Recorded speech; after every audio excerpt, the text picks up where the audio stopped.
أعوذ بالله من الشيطان الرجيم. بسم الله الرحمن الرحيم.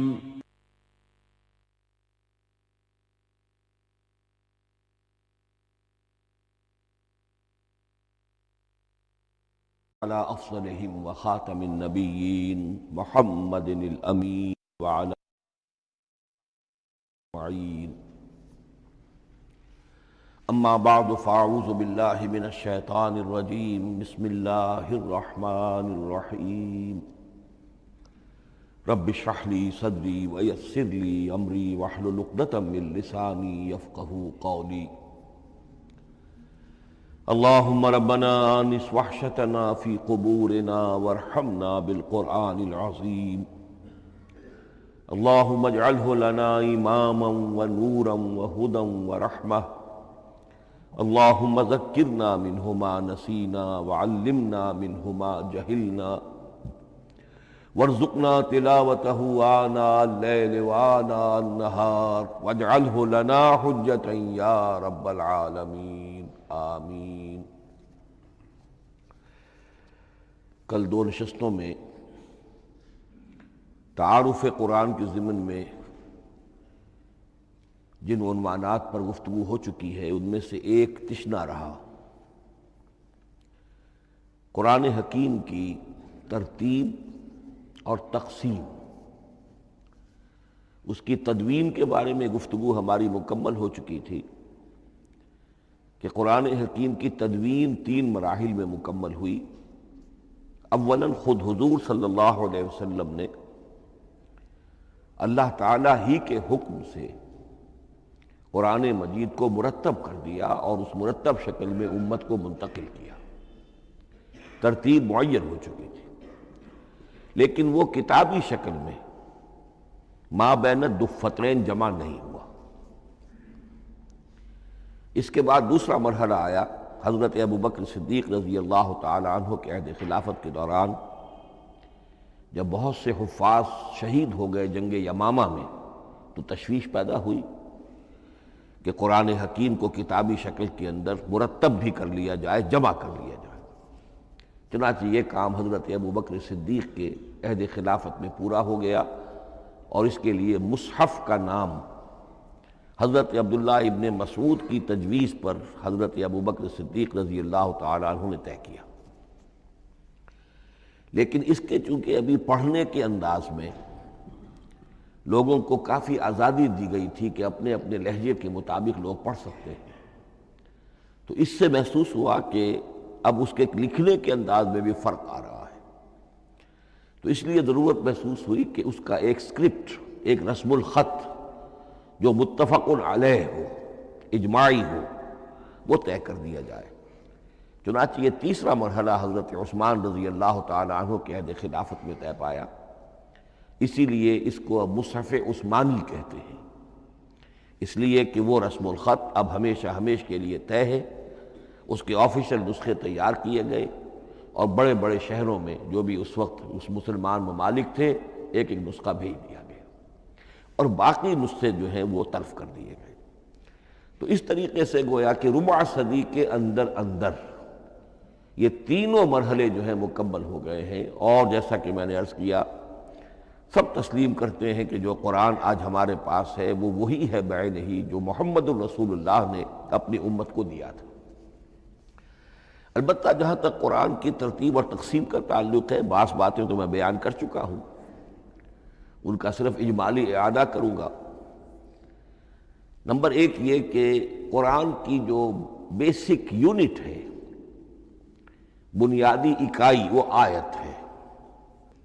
آیت کو ہم جملہ نہیں کہہ سکتے، آیت کو ورس نہیں کہہ سکتے، مصرع نہیں کہہ سکتے. اس کی اسی اصطلاح کو ہمیں ریٹین کرنا ہوگا. آیتیں چھوٹی بھی ہیں، بڑی بھی ہیں. آیتیں صرف حروف مقطعات پر بھی مشتمل ہیں اور مرکبات ناقصہ پر بھی مشتمل ہے. پورے جملے کی ایک آیت بھی ہے اور کئی جملوں پر ایک آیت بھی مشتمل ہے. یہ تمام امور توقیفی ہیں، یعنی حضور صلی اللہ علیہ وسلم کے بتانے پر موقوف علیہ، ان میں کسی کے اجتہاد کو، کسی منطق، کسی گرامر، کسی نحو، کسی بیان کے کسی اصول کو کوئی دخل نہیں۔ جہاں تک آیتوں کی تعداد کا تعلق ہے وہ مختلف فی ہے، وہ اتفاقی نہیں ہے، اس لیے کہ 6,500 کے لگ بھگ آیات ہیں۔ فرق کیوں ہے؟ ایک بڑا فرق تو اس وجہ سے واقع ہو جاتا ہے کہ تمام سورتوں کے آغاز میں جو آیت بسم اللہ لکھی ہوئی ہے اس کے ضمن میں ایک اختلاف ہے کہ آیا ہر مرتبہ اس آیت کو کاؤنٹ کیا جائے یا نہ کیا جائے۔ صرف ایک سورت ہے سورہ توبہ جس کے شروع میں آیت بسم اللہ نہیں ہے، باقی 113 سورتوں کے آغاز میں بسم اللہ لکھی ہوئی ہے۔ تو بعض حضرات اس کو سمجھتے ہیں کہ یہ کاؤنٹ نہیں کی جائے گی، بلکہ یہ تو در حقیقت صرف سورتوں کے درمیان فصل اور فرق قائم کرنے کے لیے یہ آیت بسم اللہ لکھ دی گئی ہے۔ تو آپ سمجھیے کہ جو اس پہ اختلاف ہوگا تو 113 کی عدد کا فرق تو اسی سے واقع ہو جائے گا۔ بعض اور مقامات پر بھی آیات کی تعداد میں قدر اختلاف ہے وہ روایات ہی کی بنیاد پر، کسی شخص کو خود یہ حق حاصل نہیں ہے کہ وہ اس میں کوئی فرق کر سکے، تبدیلی کر سکے۔ بہرحال 6,500 کے لگ بھگ آیات ہیں قرآن حکیم کی۔ آیتیں مل جل کر سورتوں کی شکل میں ہیں، ان کی تعداد متفق علیہ ہے 114۔ سورت سور سے بنا ہے، سور کے معنی فصیل ہے، گویا کہ ہر سورت جو ہے وہ اللہ تعالیٰ کے علم، معرفت، حکمت کا ایک شہر ہے۔ سورتوں میں آیات کے باہمی ربط کے حوالے سے اس کے معنی کے اندر اور اس کی حکمتوں کے اندر اضافہ ہوتا ہے، ربط آیات۔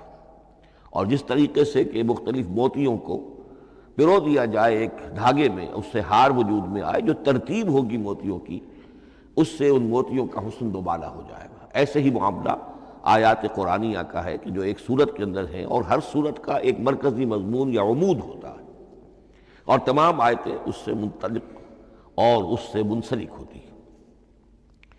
ان سورتوں کے بعد جیسا کہ میں نے عرض کیا، دور صحابہ میں ہمیں صرف ایک اصطلاح اور ملتی ہے، حزب اور یا منزل۔ وہ اس سہولت کے لیے کہ اگر ایک ہفتے میں پورا قرآن ختم کرنا ہو، اس کی تلاوت مکمل کرنی ہو، تو روزانہ ایک حزب پڑھ لیا جائے۔ یہ چونکہ دور صحابہ میں بھی مذکور ہے، لہذا اس میں ہم دیکھتے ہیں کہ حسن موجود ہے، یعنی یہ کہ نہ تو یہ قباحت ہے کہ سورتوں کو توڑا گیا ہو، بلکہ پوری پوری صورتیں شامل ہیں۔ کوئی مصنوعی مساوات قائم کرنے کی کوشش نہیں ہے، کوئی حزب نسبتاً تھوڑا سا زیادہ بڑا ہے، کچھ تھوڑا سا چھوٹا ہے، لیکن تقریباً مساوی ہے۔ خام خواہ کی کوئی مصنوعی مساوات قائم کرنے کی کوشش نہیں ہے۔ اور اس کے باوجود یہ حسن موجود ہے کہ سورہ فاتحہ کو اگر ہم علیحدہ رکھ دیں کہ وہ پورے قرآن حکیم کے لیے ایک دباچہ اور مقدمہ ہے، تو پہلے حزب یا پہلی منزل میں 3 سورتیں، دوسرے میں 5، تیسرے میں 7، چوتھے میں 9، پانچویں میں 11، چھٹی میں 13، یہ سیڑھی ہے بالکل۔ اور جو آخری حزب مفصل کہلاتا ہے، اس میں چونکہ آخری پارے میں آپ کو معلوم ہے چھوٹی چھوٹی صورتیں ہیں، تو تعداد 65 ہے، وہ بھی جو آخری تعداد ہے 13 اس کا ملٹیپل ہے۔ بہرحال یہ حزب، یہ بھی دور صحابہ میں اس کا تذکرہ ہمیں ملتا ہے۔ البتہ جو مزید تقسیم کی چیزیں ہمارے ہاں معروف ہیں وہ بات کی چیزیں۔ رکوعوں میں طویل صورتوں کو تقسیم کیا گیا تاکہ ایک رکعت میں اگر طویل صورت میں سے کوئی آیات پڑھنی ہے تو اس طرح پڑھی جائیں کہ مضمون ٹوٹے نہ۔ یہ حجاج ابن یوسف کے زمانے میں یہ کام ہوا ہے، اور بڑے غور و فکر سے ہوا، اور واقعتاً محسوس ہوتا ہے کہ معنوی جو ربط اور تعلق ہے اس کو ملحوظ رکھا گیا ہے۔ لیکن جو دوسری تقسیم ہمارے ہاں معروف ہو گئی ہے وہ پاروں کی ہے۔ اول تو یہ معلوم نہیں کہ یہ تقسیم کب ہوئی، مجہول الزمان ہے یہ۔ نمبر 2 یہ کہ اس میں یہ زیادتی بھی نظر آتی ہے کہ سورتوں کی فصیلیں توڑ دی گئی ہیں، گویا کہ ایک مصنوعی مساوات قائم کرنے کے لیے کہ 30 دن میں اگر قرآن مجید ختم کرنا ہو، ہر مہینے میں ایک ختم قرآن کوئی شخص کرنا چاہے تو روزانہ ایک پارہ پڑھ کر، لیکن یہ کہ اس میں وہ حسن موجود نہیں ہے، بلکہ یہ قباحت موجود ہے کہ صورتوں کاٹ دی گئی۔ اس کے بعد اب جو بات مجھے عرض کرنی تھی وہ یہ ہے کہ زیادہ عرصہ نہیں گزرا کہ قرآن حکیم کی ترتیب اور تقسیم کے ضمن میں ایک اور حقیقت سامنے آئی ہے، اور یہ حقیقت یہ ہے کہ قرآن حکیم کی صورتوں کے گروپس ہیں۔ اب یہ چونکہ ایک بالکل ماضی قریب کا معاملہ ہے، اس سے پہلے یہ ذکر موجود نہیں تھا۔ اول تو یہ بات بھی مان لیجئے کہ قرآن مجید میں ترتیب اور نظم، اس کے بارے میں ہمارے اسلاف نے نہ کوئی زیادہ محنت کی اور نہ انہوں نے سمجھا کہ اس میں کوئی خاص ربط ہونا ضروری ہے۔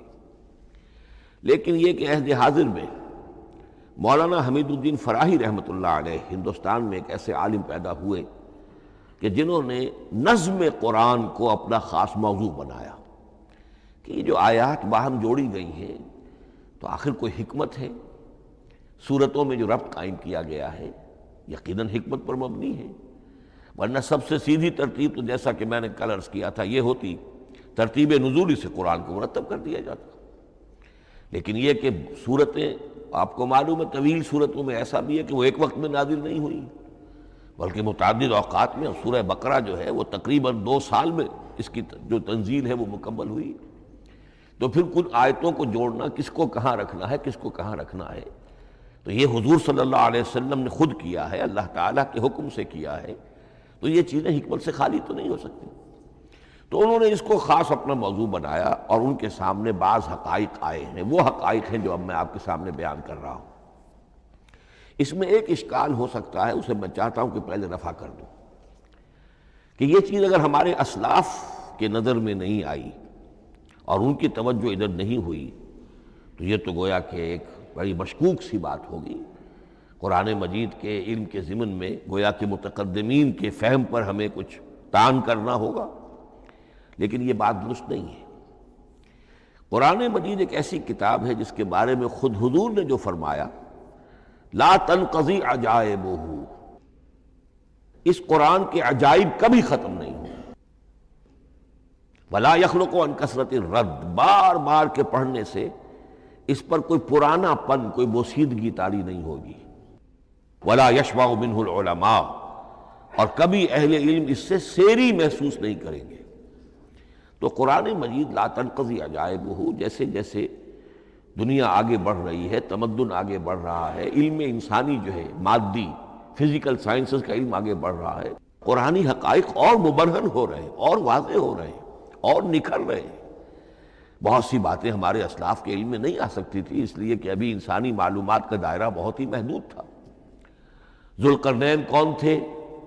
اب چونکہ تاریخ مفسرین کے علم میں نہیں تھی تو سکندر اعظم کو سمجھا گیا کہ ذوالقرنین ہے، حالانکہ سکندر کی شخصیت اور ذوالقرنین کی وہ شخصیت جو قرآن میں بیان ہوئی ہے دونوں میں کوئی مناسبت ہے ہی نہیں۔ اسی طریقے کا معاملہ یہ کہ نظم قرآن کا ایک پہلو کہ جو ابھی پوری طریقے سے آشکارا نہیں ہوا تھا، یہ دور وہ ہے کہ جس میں اللہ کی فضل و کرم سے وہ بات بھی اب کھل کر سامنے آئی ہے، اور اس سے در حقیقت توثیق ہو رہی ہے حضور کے اس فرمان کی کہ لا تنقضی عجائبہ، اس کے عجائب کبھی ختم نہیں ہوگی۔ انسان محنت کرے گا، کوشش کرے گا، یہ ہیروں کی ایک ایسی کان ہے جس میں سے اور ہیرے نکلتے چلے جائیں گے۔ اس کے ضمن میں ایک بات تو میں نے آپ سے کل عرض کر دی تھی اور آج پھر بھی کہی ہے، سورتوں میں بھی ایک ربط ہے، آیات جو سورتوں کے اندر جوڑی گئی ہیں، پھر سورتیں اکثر و بیشتر جوڑوں کی شکل میں ہیں۔ اس کے کچھ مثالیں بھی کل میں نے آپ کو دی تھی۔ قرآن مجید کی ایک آیہ مبارکہ ہے وَمِن كُلِّ شَيْءٍ خَلَقْنَا زَوْجَيْنِ لَعَلَّكُمْ تَعْقِلُونَ یا لَعَلَّكُمْ تَذَكَّرُونَ، مجھے پوری طرح یاد نہیں ہے۔ ہم نے ہر شے کو جوڑوں کی شکل میں پیدا کیا، اگرچہ اس کو چونکہ قرآن مخلوق نہیں ہے ہم اس پر اس کا اطلاق نہیں کریں گے، لیکن من کل شیء خلقنا زوجین، اس میں اس قدر کیٹیگوریکل سٹیٹمنٹ ہے کہ معلوم ہوتا ہے کہ یہ اصول اتنا اللہ تعالیٰ کے ہاں اتنا پسندیدہ ہے کہ قرآن مجید کی صورتوں میں بھی یہ صورتوں کے بھی جوڑوں کی شکل میں ہونا یہ بہت ہی اظہر من الشمس ہے۔ بعض جگہوں پر تو اظہر من الشمس ہے، بعض جگہوں پر ذرا تدبر کر کے بات معلوم ہوتی ہے۔ البتہ کہیں کہیں آپ کو نظر آئے گا کچھ منفرد صورتیں بھی ہیں، اور ان میں سے بعض یہ جب دوران ترجمہ یہ چیزیں آئیں گی تو اب میں صرف اس وقت حوالہ دے سکوں گا، بڑی تیزی سے ہمیں چلنا ہوگا۔ اس وقت میں چاہتا ہوں کہ ذہن میں یہ حقائق بیٹھ جائیں۔ بعض جگہوں پر آپ دیکھیں گے تین صورتوں کے گروپ ہیں، ان میں سے دو کے مابین تو نسبت زوجیت کامل ہے، بلکہ یہ سمجھ لیجئے نسبت زوجیت کہتے کس کو ہے؟ دو چیزیں مل کر کسی مقصد کی تکمیل کریں، ان دونوں میں ایسی نسبت ہونی چاہیے ریسیپروکل کہ وہ ایک دوسرے کی تکمیل کے لیے اور کسی مقصد کے حصول کے لیے ان کے مابین ایک تعلق قائم ہو، یہ زوجیت ہے۔ اسی طریقے سے قرآن مجید میں جب صورتیں آتی ہیں جوڑوں کی شکل میں تو کسی مضمون کا ایک رخ وہ ایک صورت میں آ جائے گا، اس کا دوسرا رخ دوسری صورت میں آ جائے گا، اور دونوں مل کر جسے ہم کہتے ہیں تصویر کے دونوں رخ، وہ رخ مکمل ہو جائیں گے، بات پوری ہو جائے گی۔ البتہ بعض جگہوں پر ہے تین صورتوں کے سب گروپس ہیں۔ میں اس معاملے میں گروپ کا لفظ ریٹین کر رہا ہوں، اس لیے کہ قدیم تو یہ تصور تھا نہیں، جدید اصطلاح ہے، تو اس میں چونکہ اب بہت سے الفاظ انگریزی زبان کے اب اردو میں آ گئے ہیں کہ اس کی جگہ کوئی اور بہت ہی کوئی کوشش کر کے لفظ آیا جائے تو وہ شاید زیادہ عام فہم نہیں ہوگا، یا عام فہم ہے۔ تو گروپس اور سب گروپس، چھوٹے گروپ بڑے گروپ، تو یہ چھوٹے گروپ جو ہے تین صورتوں کے، ان میں سے دو کے مابین تو نسبت زوجیت بتمام و کمال ہوگی، اور تیسرے کی حیثیت ضمیمے کی ہوگی۔ اس کی مثالیں بعد میں آئیں گی۔ البتہ یہ جو ضمیمے ہوتے ہیں خود ان کے، یا جو دوسری منفرد صورتیں ہیں، خود ان میں آپ کو فصل کے ساتھ نسبت زوجیت مل جائے گی۔ اس سے آگے چلیے، اب اصل ہے وہ شے جس کو میں آج چاہتا ہوں بیان کرنا۔ قرآن حکیم کی صورتوں کی ایک گروپنگ اس اعتبار سے سامنے آئی، کچھ صورتیں مکی پھر مدنی، پھر مکی پھر مدنی، پھر مکی پھر مدنی، پھر مکی پھر مدنی۔ ایسا کیوں ہے؟ بڑی قابل غور بات ہے، اس میں کوئی حکمت ہے؟ اور عجیب بات یہ سامنے آئی، اس اعتبار سے بھی قرآن کے 7 گروپ بنتے ہیں۔ ہر گروپ میں ایک یا ایک سے زائد مکی صورت، اور پھر ایک یا ایک سے زائد مدنی صورتیں، ایک گروپ پورا ہو گیا۔ دوسرے گروپ میں پھر ایک یا ایک سے زائد مکی صورت، پھر ایک یا ایک سے زائد مدنی صورتیں، وہ پھر گروپ مکمل ہو گیا۔ یہ گروپ بھی قرآن حکیم میں 7 ہے۔ یہ گروپ جو ہے قرات کے لیے نہیں ہے، یہ گروپ جو ہے معنوی تقسیم ہے، غور و فکر کے اعتبار سے، کہ ہر گروپ کا ایک عمود ہے، ایک مرکزی مضمون ہے، اور اس جس طریقے سے صورتیں دو مل کر ایک مضمون کی تکمیل کرتی ہیں، اسی طرح ہر گروپ کی مکی اور مدنی صورتیں مل کر ایک بڑے مضمون کی تکمیل کرتی ہیں۔ اس طریقے سے گویا کہ یہ قرآن مجید میں 7 گروپ ہیں بڑے بڑے، جو کہ جس میں کہ صورتیں جو ہیں وہ جمع کی گئی ہیں۔ مثلاً میں اب آپ کو اشارتاً بتا دوں، پہلے گروپ میں سورہ مکی جو ہے وہ صرف ایک ہے، سورہ فاتحہ، تعداد میں تو ایک ہے، وہ اپنے حجم کے اعتبار سے چھوٹی بھی ہے لیکن بہت بھاری صورت ہے۔ وَلَقَدْ آتَيْنَاكَ سَبْعًا مِنَ الْمَثَانِي وَالْقُرْآنَ الْعَظِيمِ، محض اس صورت کو بھی قرآن عظیم کہا گیا ہے۔ لیکن ایک صورت مکی سورہ فاتحہ، پھر 4 طویل ترین صورتیں مدنی، بقرہ، آل عمران، نساء، مائدہ۔ دوسرے گروپ میں 2 صورتیں مکی، 2 مدنی، الانعام، الاعراف مکیات، الانفال، التوبہ مدنیات۔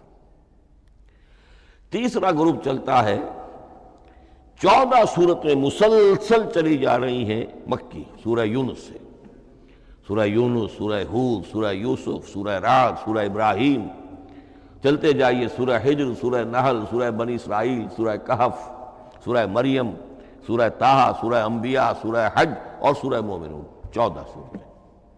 اب آئی ایک مدنی صورت، سورہ نور۔ یہ تیسرا گروپ مکمل ہو گیا۔ چوتھے گروپ میں بھی یہی بات آپ کو نظر آئے گی۔ الفرقان سے سورہ سجدہ تک 8 صورتیں مکی ہیں، اور پھر ایک صورت آتی ہے سورۃ الاحزاب، وہ مدنی ہے۔ اب یہ جو ایک ایک صورتیں آئی ہیں، سورہ نور اور سورہ احزاب، ہر شخص کو اندازہ ہو جائے گا یہ آپس میں جوڑے کی شکل رکھتی ہیں، ان کے مضامین بہت ایک دوسرے سے مشابہ ہیں، بہت مشابہ ہیں، لیکن یہ کہ وہ اس طریقے کا جوڑا نہیں ہے کہ اسی گروپ میں ان کا جوڑا موجود ہو، اس کا جوڑا جو ہے وہ دوسرے گروپ میں ہے۔ پھر آئیے 5واں گروپ ہے، سورہ سبا سے احقاف تک، یہ 13 صورتیں مکی ہیں، اور پھر سورہ محمد صلی اللہ علیہ وسلم سے سورۃ الحجرات تک 3 صورتیں مدنی ہیں، یہ کل 16 صورتیں ہیں۔ چھٹے گروپ میں سورہ قاف سے سورہ واقعہ تک 7 صورتیں، یہ مکی ہے، اور سورہ حدید سے سورہ طلاق تک 10 صورتیں مدنی ہیں، یہ 17 صورتیں ہیں۔ آخری جو ہے وہ سورۃ الملک سے سورۃ الاخلاص تک 46 صورتیں، اور سورہ معوذتین جو ہے یہ 2 ہے کہ جو مدنی ہے۔ بعض کا اس میں اختلاف ہے، وہ میں بعد میں عرض کروں گا، لیکن جو میری رائے ہے وہ میں آپ کے سامنے رکھ رہا ہوں۔ اس طریقے سے یہ 7 گروپ جو ہیں قرآن مجید میں سورتوں کے وجود میں آئے۔ ہر گروپ کا ایک مرکزی مضمون ہے۔ مثلا پہلے گروپ کا مرکزی مضمون شریعت ہے۔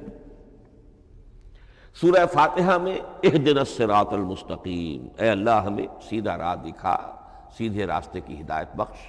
اب وہ سیدھا راستہ کیا ہے؟ شریعت خداوندی، شریعت الہی، اور شریعت مکمل ہو جاتی ہے ان 4 صورتوں میں۔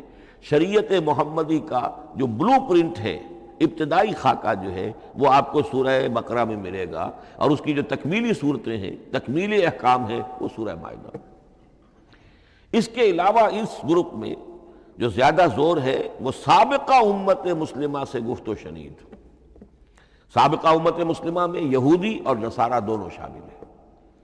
اب ان پر جرح بھی ہے، ان پر تنقید بھی ہے، ان کو ملامت بھی ہے، ان کو ان کی قرارداد جرم ان کے خلاف جو ہے وہ بھی دی گئی ہے، اور پھر یہ کہ ان کو معزول کر کے اور نئی امت کو اس مقام پر نصب کرنے کا اعلان ہے، اور ان کو بڑی زوردار دعوت ہے کہ اب محمد پر ایمان لاؤ اور قرآن پر ایمان لاؤ صلی اللہ علیہ وسلم۔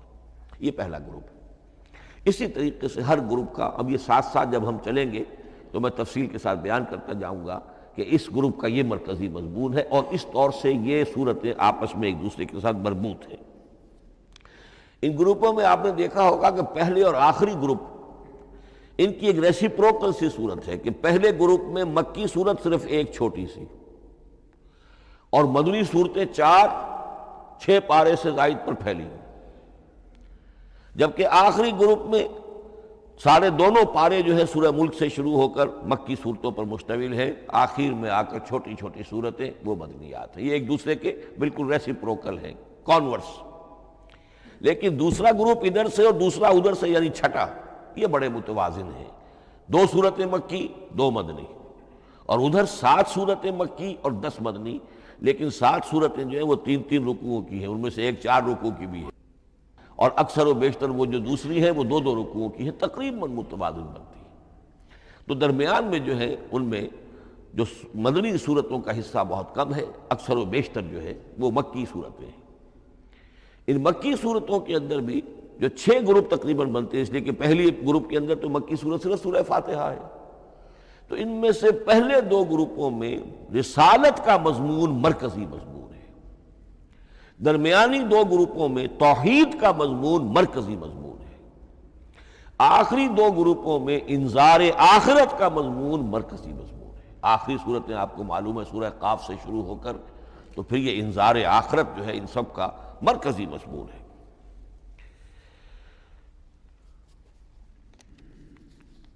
مدنی قرآن جو ہے یہ بھی آپ نوٹ کر لیجئے کہ کل قرآن کا 1/3 ہے تقریباً، اور اس 1/3 کا 2/3 پورا کا پورا پہلے گروپ میں آ گیا ہے۔ سورہ بقرہ، سورہ آل عمران، سورہ نساء، سورہ مائدہ۔ باقی تو پھر جا کے سورہ احزاب، سورہ نساء، پھر 3 چھوٹی صورتیں، پھر آخر میں 2 بہت چھوٹی چھوٹی صورتیں، سورہ انفال اور سورہ توبہ۔ لیکن یہ کہ یہ 2/3 جو ہے مدنی قرآن کا حجم بالکل پہلے ہی اس گروپ کے اندر آ گیا ہے۔ اس کی بھی حکمت ہے، کیوں مدنی صورتوں کو پہلے رکھا گیا؟ میرے علم میں نہیں ہے کہ اس موضوع پر کسی شخص نے گفتگو کی ہو سوائے محمد مارمڈیوک پکتھال کے۔ میرے علم کی حد تک ہو سکتا ہے کہ کسی اور مفسر نے، کسی محقق نے کوئی بات کہی ہو اس سے بھی زیادہ وزنی کہی ہو، لیکن میرے علم کی حد تک مارمڈیوک پکتھال نے اپنے ترجمہ کیا ہے انگریزی میں، اس کے دیباچے میں اس موضوع پر گفتگو کی ہے، بہت ہی عمدہ بات کہی ہے۔ انہوں نے کہا کہ جب یہ قرآن نازل ہو رہا تھا تو اصل اہمیت ایمان کی تھی، پہلے لوگ ایمان لائیں، اور پھر جو ایمان لائے ان کو پھر احکام دیے گئے کہ یہ کرو اور یہ نہ کرو، یہ حلال ہے، یہ حرام ہے، یہ فرض ہے، وغیرہ وغیرہ۔ لیکن جب ایک امت وجود میں آ گئی، امت کے وجود میں آنے کے بعد اب نسلاً مسلمان پیدا ہو رہے ہیں، ان کے ہاں اب ضرورت پہلے اسلام کی ہے، چاہے بچہ چھوٹا ہی ہے پہلے اسے احکام سکھائے جائیں گے، بچہ چھوٹا ہی ہے نماز پڑھنی سکھائی جائے گی، بچہ چھوٹا ہی ہے روزہ رکھنا سکھایا جائے گا۔ تو امت کے اس طرح تشکیل پا جانے کے بعد اب اصل اہمیت جو ہے وہ احکام کی ہو گئی ہے، احکام اب مقدم ہے، اور ایمان کا معاملہ جو ہے وہ اس کے بعد مؤخر ہے۔ کوئی شخص بالغ ہوگا، ذہین ہوگا، فطین ہوگا، غور و فکر کی صلاحیت سے اگر اللہ تعالیٰ نے اسے بہرور کیا ہوگا پھر وہ حقیقت ایمان تک رسائی حاصل کرے گا، ورنہ یہ ہے کہ عام ایک مسلمان جو ہے اسے جہاں تک احکام کا تعلق ہے ان پر تو عمل کرنا ہی ہے۔ تو یہ بڑی میں سمجھتا ہوں کہ ذہانت پر مبنی بات ہے کہ جو محمد مارملیوک پکتھال نے کہی ہے، اور مجھے اس سے اتفاق ہے۔ اب آئیے اگلا معاملہ، اگلی بحث، اگلا موضوع، قرآن کا موضوع کیا ہے؟ کیا قرآن فلسفے کی کتاب ہے، سائنس کی کتاب ہے، کیا یہ جیولوجی کی کتاب ہے، فزکس کی کتاب ہے، کس چیز کی کتاب ہے؟ تو پہلی بات یہ سمجھیے، قرآن کا موضوع ہے انسان، لیکن انسان کی اناٹمی نہیں، انسان کی فزیولوجی نہیں، انسان کی انتھروپولوجی نہیں، کچھ نہیں، انسان کی ہدایت۔ یہ ہدایت کا لفظ بنیادی ہے قرآن مجید کے لیے۔ چنانچہ دیکھیے ذرا نوٹ کر دیجئے، سورہ بقرہ کے شروع ہی میں ھدی للمتقین، پھر اس کے وسط میں ھدی للناس، سورہ یونس میں فرمایا ھدی ورحمۃ للمؤمنین، سورہ لقمان میں فرمایا ھدی ورحمۃ للمحسنین، سورۃ البقرہ اور النحل میں فرمایا، نمل میں ھدی وبشریٰ للمؤمنین، آل عمران میں وموعظۃ للمتقین، ھدی وموعظۃ للمتقین، پھر 3 مرتبہ الہدی هو الذی ارسل رسولہ بالہدی ودین الحق لیظہرہ علی الدین کلہ۔ الہدی، ہدن نکرہ ہے، الہدی معرفہ ہو گیا، یعنی ہدایت کاملہ، ہدایت تامہ، ہدایت ابدی۔ اسی طرح سورۃ النجم میں فرمایا وَلَقَدْ جَاءَهُم مِّن رَّبِّهِمُ الْهُدَىٰ، سورۃ الجن میں وَإِنَّا لَمَّا سَمِعْنَا الْهُدَىٰ آمَنَّا بِهِ، سورہ بنی اسرائیل میں وَمَا مَنَعَ النَّاسَ أَن يُؤْمِنُوا إِذْ جَاءَهُمُ الْهُدَىٰ، سورہ بنی اسرائیل میں بھی یہ الفاظ آئے، سورہ کہف میں بھی آئے۔ تو قرآن کا موضوع ہے ہدایت، اور اس کو اب ذہن میں رکھیے کہ انسان کے علم کے 2 گوشے ہیں۔ علم انسانی 2 حصوں میں منقسم ہے۔ ایک حصہ ہے فزیکل ورلڈ کا علم، جو حواس کے ذریعے سے حاصل ہوتا ہے، مادی حقائق ان کا علم۔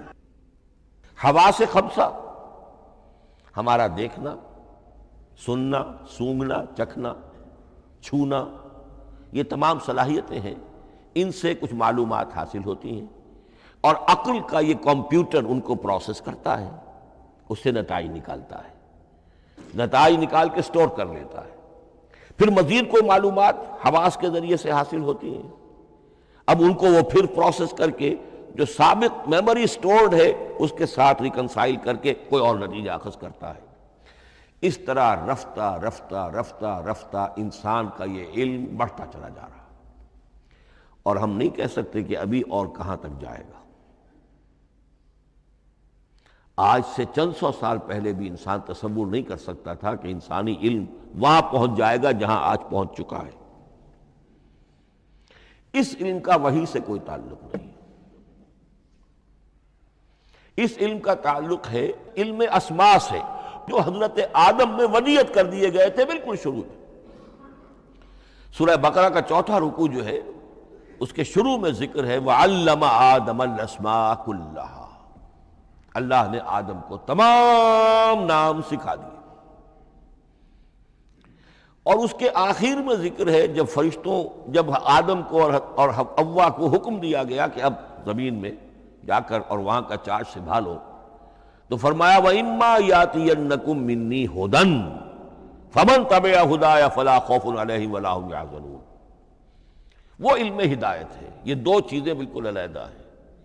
علم اسماء در حقیقت یوں سمجھیے کہ جیسے آم کی گٹھلی میں پورا آم کا درخت ہوتا ہے، وہی تو گٹھلی ہے جو آپ زمین میں دباتے ہیں، پھر اگر پانی وہاں پڑتا ہے، زمین میں روئیدگی بھی ہے، وہ گٹھلی پھٹے گی، وہ جو اس میں سے دو پتے نکلیں گے، وہ پتے اوپر بڑھیں گے، درخت بنے گا۔ وہ پورا درخت جو ہے آم کی گٹھلی میں موجود تھا، صرف اسے پورا درخت بننے میں 2 سال 3 سال 4 سال لگیں گے، لیکن درخت موجود تھا، پوٹینشلی بالقوہ پورا درخت آم کی گٹھلی میں موجود تھا۔ ایکچولی بالفعل وہ آم کا درخت جو ہے کئی سال کے اندر وجود میں آیا۔ بعین ہی یہ معاملہ ہے، کل مادی حقائق کا کل علم حضرت آدم علیہ السلام کے وجود میں ودیعت کر دیا گیا پوٹینشلی۔ اب اس کی ایکسفولیشن ہو رہی ہے، وہ بڑھتا جا رہا ہے، برگ و بار لا رہا ہے۔ اور یہ علم جو ہے اس کا تعلق جیسا کہ میں نے عرض کیا آسمانی ہدایت سے نہیں ہے، اب یہ خود رو پودا ہے، بڑھتا چلا جا رہا ہے، اور کہاں تک پہنچے گا؟ علامہ اقبال نے صحیح تعبیر کی ہے، عروج آدم خاکی سے انجم سہمے جاتے ہیں کہ یہ ٹوٹا ہوا تارا مہ کامل نہ بن جائے۔ علامہ کی زندگی میں تو انسان نے چاند پر قدم نہیں رکھا تھا، لیکن یہ کہ اب تو چاند پر قدم رکھ کر انسان آ چکا۔ تو عروج آدم خاکی سے انجم سہمے جاتے ہیں کہ یہ ٹوٹا ہوا تارا مہ کامل نہ بن جائے۔ یہ ہے انسانی علم۔ اس انسانی علم کے ساتھ اگر وہ علم وہی علم ہدایت نہ ہو تو یہ علم جو ہے بجائے خیر کے شر بن جاتا ہے۔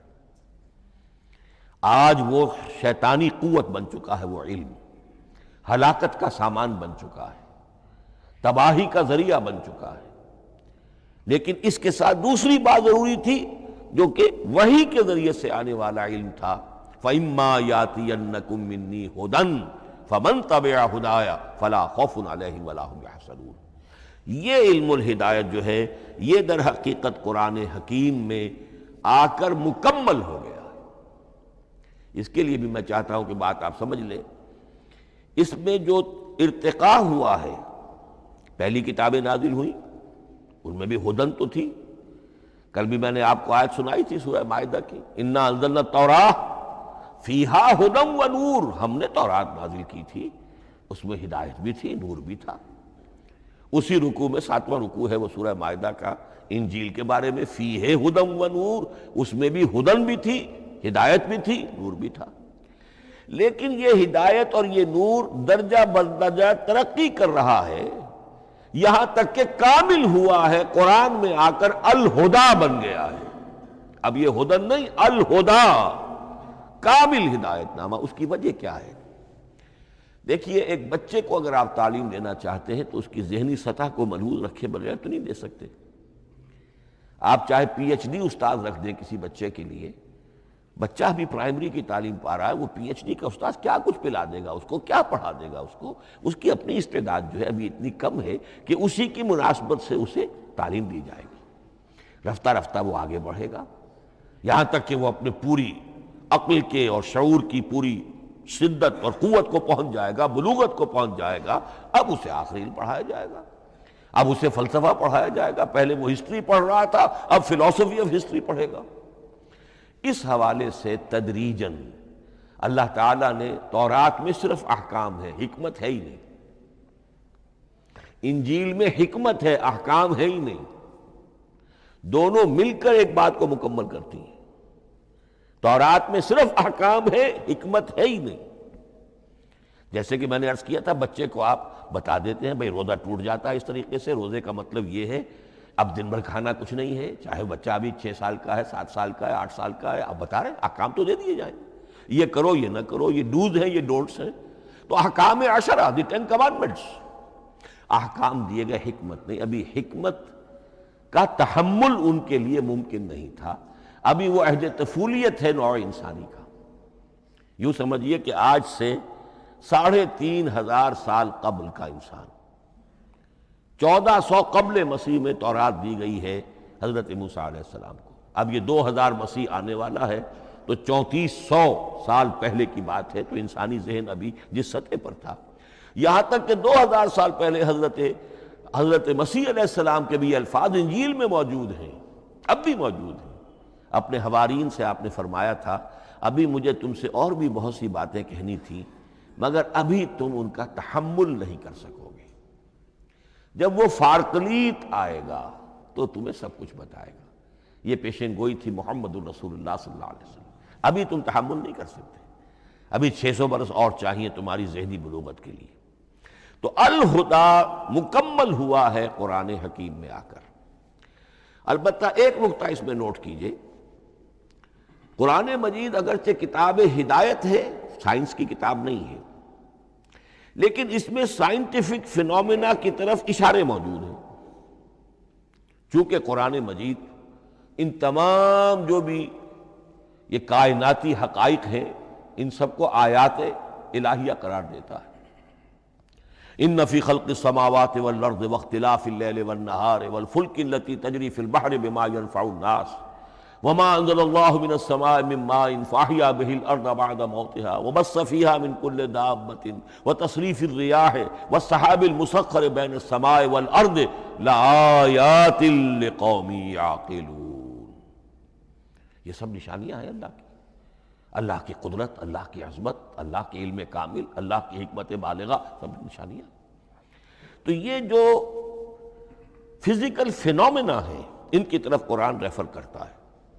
بعض حقائق وہ ہے کہ جن کا تعلق اسٹرانومی سے ہے، کل فی فلک یسبحون، یہ تمام اجرام سماویہ جو ہیں یہ اپنے اپنے مدار میں تیر رہے ہیں، معلوم ہوا ہر شے حرکت میں ہے۔ انسان پر تو ایک دور ایسا گزرا ہے وہ یہ سمجھتا تھا زمین ساکن ہے اور سورج حرکت کر رہا ہے، پھر ایک دور آیا کہا نہیں سورج ساکن ہے، زمین حرکت کرتی ہے، اس کے گرد چکر لگاتی ہے، اور آج ہمیں معلوم ہوا ہر شے حرکت میں ہے، ہر شے۔ سورج کا بھی اپنا ایک مدار ہے، اس میں وہ حرکت کر رہا ہے اپنے پورے کنبے کو لے کر، یہ پورا سولر سسٹم اس کا کنبہ ہے، اس پورے کنبے کو لے کر وہ بھی ایک مدار میں حرکت کر رہا ہے۔ تو معلوم ہوا کل فی فلک یسبحون۔ اب یہ کل کا لفظ جس طرح منقع ہو کر، جس طرح مبرہن ہو کر، جس شان کے ساتھ آج وہ عویدہ ہوا ہے، واضح ہوا ہے، آج سے پہلے انسان کو معلوم نہیں تھا۔ تو یہ جو فزیکل فینومینا ہے جن کی طرف قرآن مجید ریفر کرتا ہے، یہ اگرچہ قرآن کا اصل موضوع نہیں ہے، لیکن ایک بات جان لیجئے کہ قرآن مجید میں ان فزیکل فینومینا کے بارے میں جو بات کہی گئی ہے وہ غلط نہیں ہو سکتی، اور یہ وہ حقیقت ہے کہ جو اس دور میں آ کر اتنی واضح ہوئی ہے۔ آپ نے نام سنا ہوگا ڈاکٹر مورس بکائی کا، یہ فرانسیسی سرجن تھے، انہوں نے مطالعہ کیا، کمپیریٹو اسٹڈی کی قرآن بائبل دونوں کی، بائبل سے مراد اولڈ ٹیسٹمنٹ نیو ٹیسٹمنٹ دونوں، اور وہ اس نتیجے پر پہنچا کہ پورے قرآن میں کوئی ایک لفظ ایسا نہیں ہے جسے ہماری ساری سائنسی انکشافات میں سے کسی نے غلط ثابت کیا، جبکہ تورات میں بے شمار چیزیں ایسی ہیں کہ سائنس انہیں غلط ثابت کر چکی ہے۔ The science, the Quran and the Bible. اب یہ بات بڑی اہم ہے، اس کو بڑی خوبصورت انداز میں ڈاکٹر رفیع الدین مرحوم نے کہا ہے کہ یہ کائنات اللہ کا فعل ہے، عمل ہے، اس کی تخلیق ہے، اس کی تدبیر ہے، اور قرآن اللہ کا قول ہے۔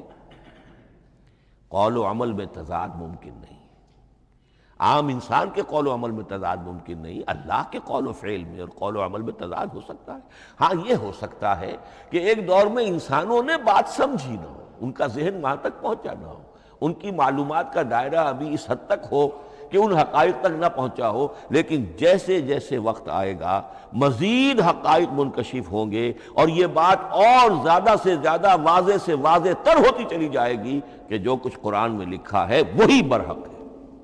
ہاں آج سے پہلے انسانی ذہن اس حد تک رسائی حاصل کرنے کا اہل نہیں تھا، اور یہ ہے در حقیقت آیت قرآن حکیم کی۔ یہ سورہ حامیم السجدہ کی لاسٹ بٹ ون آیت ہے، سنوریہم آیاتنا فی الآفاق وفی انفسہم۔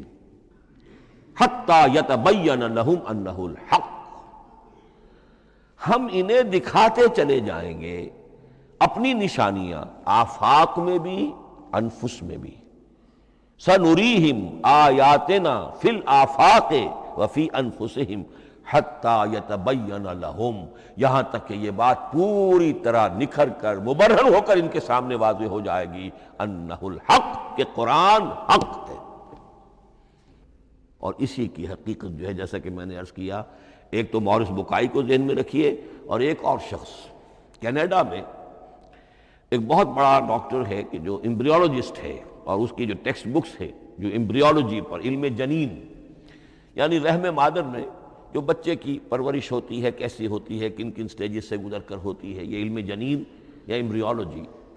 تو سٹینڈرڈ ٹیکسٹ بک ہے دنیا میں اس کی، ڈاکٹر کیتھل مور کی.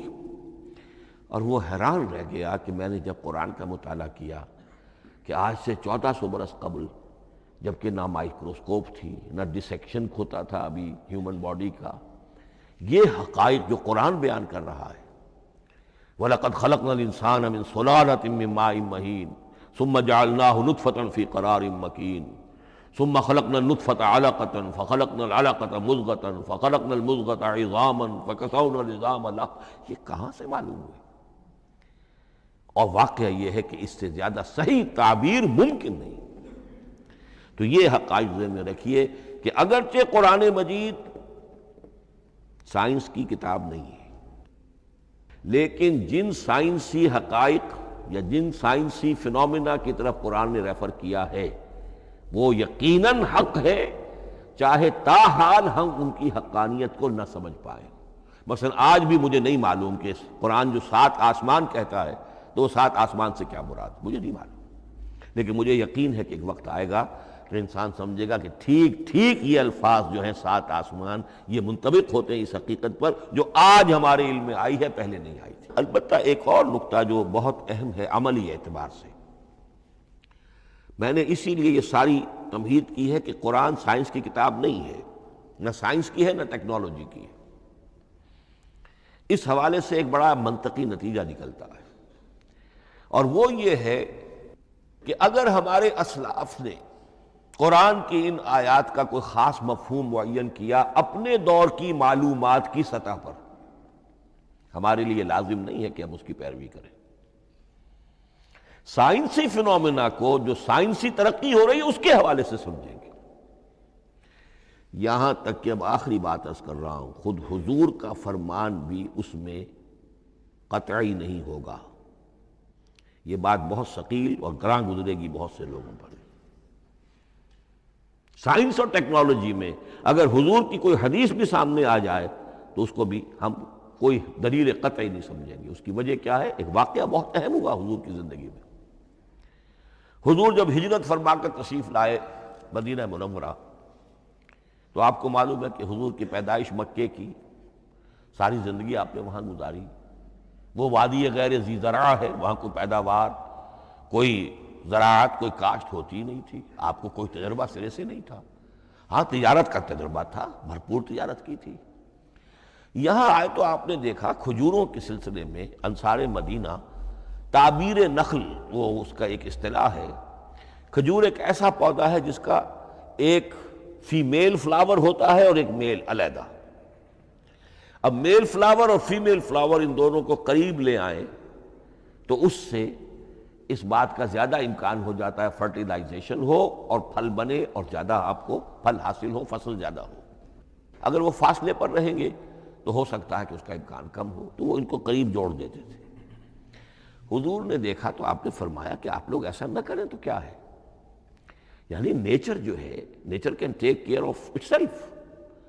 آخر فطرت ہے، فطرت نے یہ ساری چیزیں بنائی ہیں، آپ ایسا نہ کریں تو کیا ہے. صرف یہ کہا آپ نے روکا نہیں. لیکن ظاہر بات ہے صحابہ کرام کے لیے رضوان اللہ تعالی علیہ اجمعین حضور کا اتنا کہنا بھی گویا کہ حکم کے درجے. انہوں نے اس سال وہ کام نہیں کیا، فصل کم ہو گئی. اب وہ ڈرتے ڈرتے جھجکتے جھجکتے حضور کی خدمت میں آئے. حضور آپ نے فرمایا تھا، ہم نے وہ نہیں کیا، تعبیر نخل اس سال نہیں کی ہم نے، فصل کم ہوئی ہے. آپ نے فرمایا انتم اعلم بامور دنیاکم، اس کا ایک ایک لفظ یاد کر لیجئے، انتم اعلم بامور دنیاکم، اپنے یہ دنیاوی اور مادی معاملات میں تم زیادہ تجربے کار ہو، تم زیادہ حقائق سے واقف ہو۔ میں عالموں کا لفظی ترجمہ یہاں کرنا جو ہے اس کی جرت مجھے نہیں ہو رہی، تم زیادہ واقف ہو ان چیزوں سے، میں یہ چیزیں سکھانے نہیں آیا۔ آپ ٹیکنالوجی پڑھانے نہیں آئے تھے، آپ طب سکھانے نہیں آئے تھے، آپ کوئی اور سائنس پڑھانے نہیں آئے تھے، ورنہ تو ہم شکوہ کرتے کہ آپ نے ہمیں ایٹم بم بنانا کیوں نہیں سکھا دیا پہلے ہی۔ نہیں، یہ موضوع ہی نہیں ہے۔ قرآن کا موضوع معین ہونا چاہیے۔ قرآن کا موضوع انسان کی ہدایت، اس ہدایت کے لیے جس قدر اس کو ضرورت ہے علم کی کہ وہ جو یہ فزیکل فینومینا ہیں ان کے حوالے سے بھی ہدایت حاصل کرے، اس حد تک ان کا تذکرہ ہے۔ لیکن یہ یقین اور ایمان ہونا چاہیے کہ قرآن مجید کے الفاظ میں جو شے مضمر ہے وہ کبھی غلط ثابت نہیں ہوگی۔ یہ ہو سکتا ہے کہ قرآن کی کسی آیت کا کوئی مفہوم ہمارے اسلاف نے 1000 برس پہلے یا 600 برس پہلے سمجھا ہو اور وہ مفہوم غلط ثابت ہو جائے، وہ ایک علیحدہ بات ہوگی، لیکن قرآن مجید کا ٹیکسٹ جو ہے اس کے اندر کہیں ایسی بات نہیں آ سکتی۔ اب آئیے فہم قرآن کے اصول۔ ظاہر بات ہے کہ اس موضوع پر اصول تفسیر پر کوئی مجھے تفصیلی اس وقت گفتگو کرنے کا موقع تو نہیں ہے، البتہ یہ کہ 7 گنتی کر کے چیزیں نوٹ کر لیجئے کہ جس سے قرآن مجید کے فہم میں سہولت حاصل ہوگی۔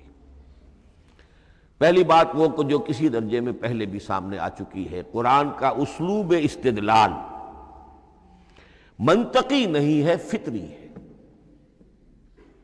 ایک ہوتا ہے منطق کی گتھیوں سے اور منطق کے اصولوں سے اور منطق کی دلیلوں سے بات ثابت کی، یہ نہیں۔ قرآن فطرت انسانی کے مطابق بات کرتا ہے۔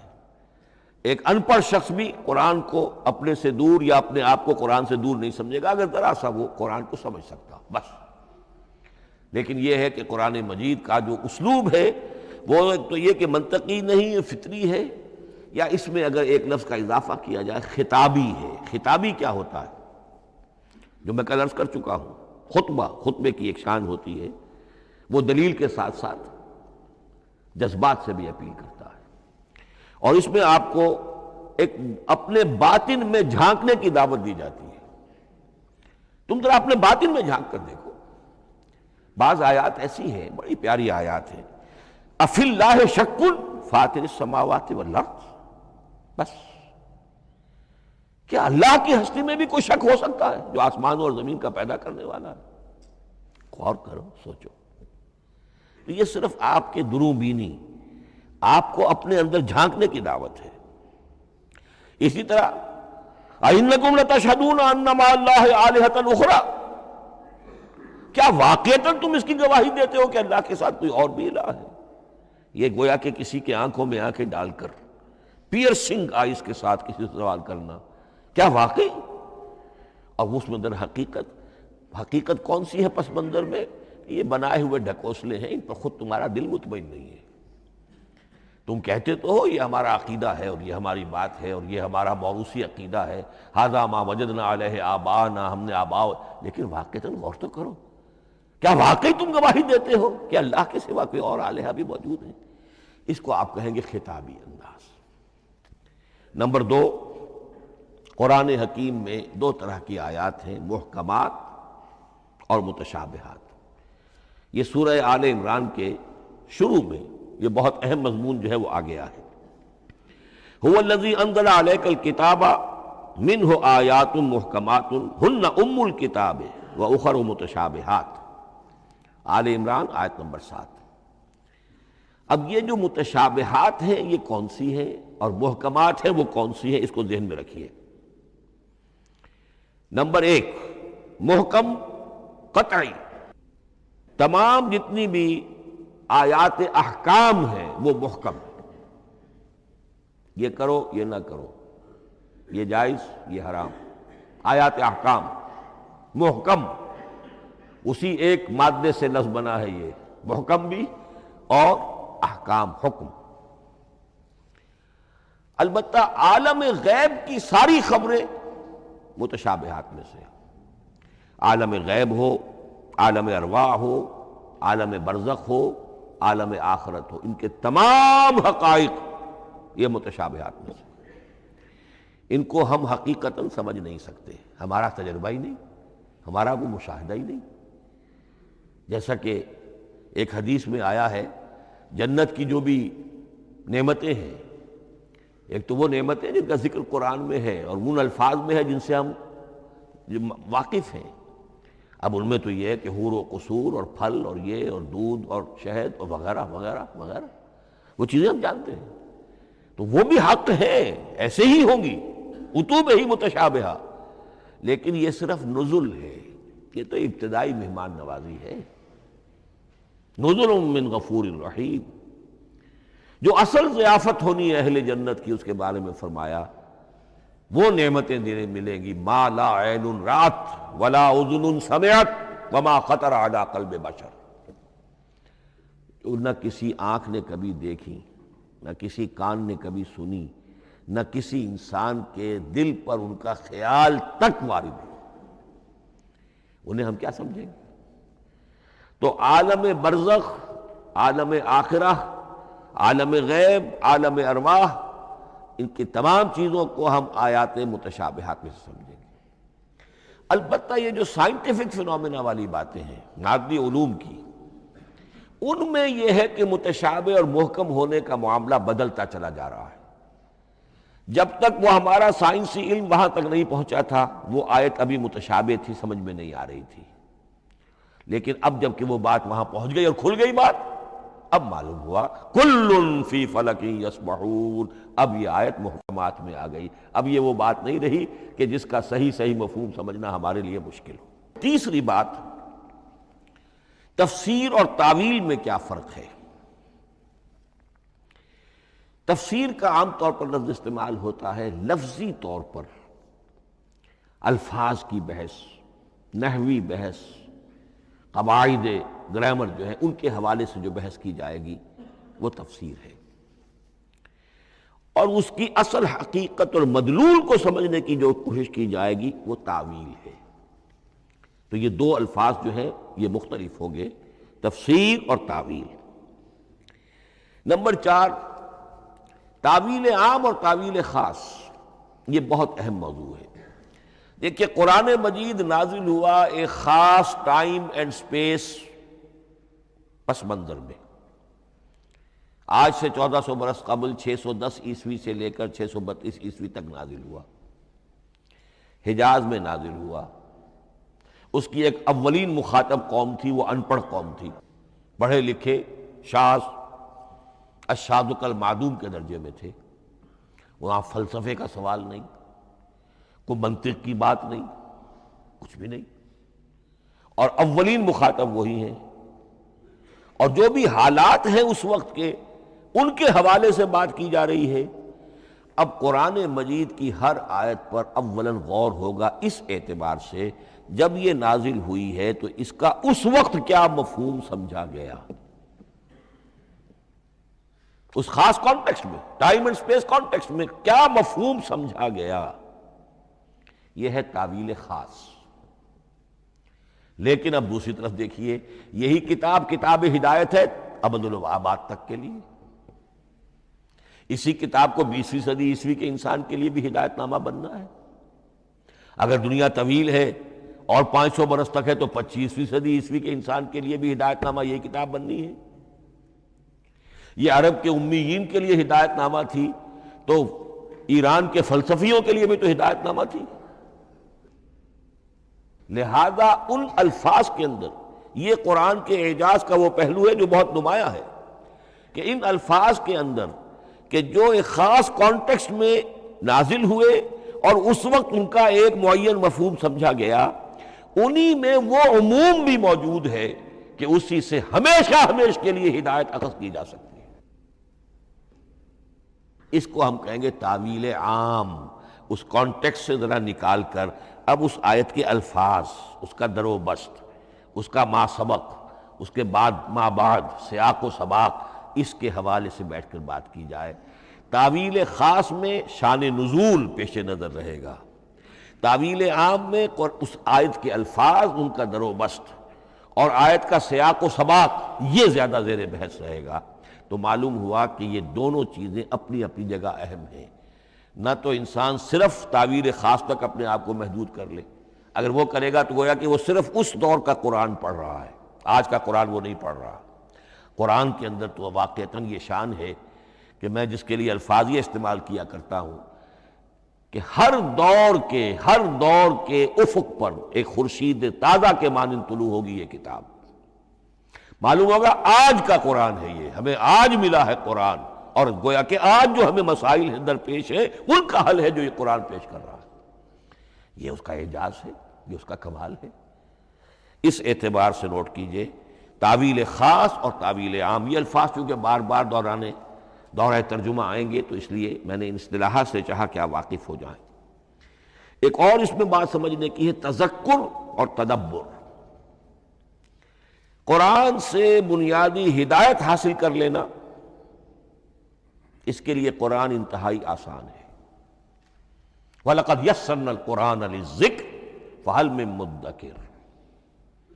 ذرا سی انسان کو عربی آتی ہو کہ براہ راست قرآن کا مفہوم آپ کے ذہن اور قلب پر نازل ہوتا چلا جائے، بس قرآن کا اصل جو پیغام ہے، جو اس کی اصل ہدایت ہے، اس کی تمثیل یوں سمجھیے کہ سمندر میں اگر کوئی آئل ٹینکر جو ہے ٹوٹ جائے تو میلوں جو آئل ہوتا ہے وہ سطح سمندر کے اوپر پھیل جاتا ہے، سطح پر رہے گا، نیچے تو جائے گا نہیں۔ تو یوں سمجھیے کہ قرآن مجید کا جو لب لباب ہے، لب لباب وہ اس کی سطح پر موجود ہے، لیکن اس کے یہ مطلب نہیں ہے کہ صرف سطح ہی سطح ہے، اس کی گہرائی فیتم لس، اس کی گہرائی وہ ہے کہ جس کی کوئی حد نہیں۔